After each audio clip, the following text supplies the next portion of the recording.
Hello everyone, আসসালামু আলাইকুম। Welcome to my new video. আজকে তোমাদের সাথে আবার নতুন একটা ভিডিও শেয়ার করব। আজকে সকালে তোমাদের ভাইয়া বাজারে গিয়েছিল, তারপর অনেকগুলো ফল কিনে নিয়ে এসেছে। এখন এই ফলগুলোকে সুন্দর করে গুছিয়ে রাখবো। আমি দেখছিলাম যে কি কি ফল এনেছে। আসলে তাকে কখনোই আমার বলে দিতে হয় না যে তুমি এটা নিয়ে আসো বা এটা নাই, এটা আনতে হবে।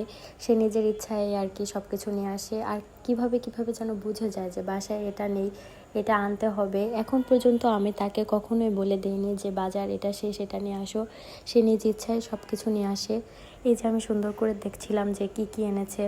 পরে দেখলাম যে অনেক কিছুই এনেছে, অনেক বাজার করে এনেছে। আমি মাঝে মাঝে ভাবি যে সে এগুলো কিভাবে মনে রেখে এগুলোকে নিয়ে আসে। এরপর আমি একে একে সবগুলো ঝুড়িতে রাখছিলাম। দেখলাম যে কমলা লেবু এনেছে, কলা এনেছে, মালটা এনেছে, তারপর দেশীয় যে ফলগুলো আছে ওগুলো এনেছে। আগে আসলে কাজ করতে একদমই ভালো লাগতো না, বাট এখন আমার ঘর গোছাতে, ঘরের জিনিসপত্র কিনতে অন্যরকম ভালো লাগা কাজ করে। আসলে একটা মেয়ে মানুষের জীবন হয়তো এরকমই, বিয়ের আগে একরকম থাকে, আবার বিয়ের পরে আর এক রকম হয়ে যায়। বিয়ের আগের লাইফটা মাঝে মাঝে মনে হয় যে ভালো ছিল, আবার মাঝে মাঝে মনে হয় যে না, বিয়ের পরের লাইফটাই ভালো। এক এক সময় এক এক রকম মনে হয়। তোমাদের কাছে কেমন মনে হয় জানিও। এই যে দেখো আমি কি সুন্দর করে গুছিয়ে রেখেছি। পরে আবার দেখি সে ডাবও এনে রেখেছে।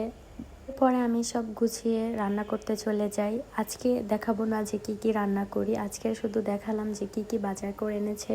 টাটা, বাই বাই, আল্লাহ হাফেজ।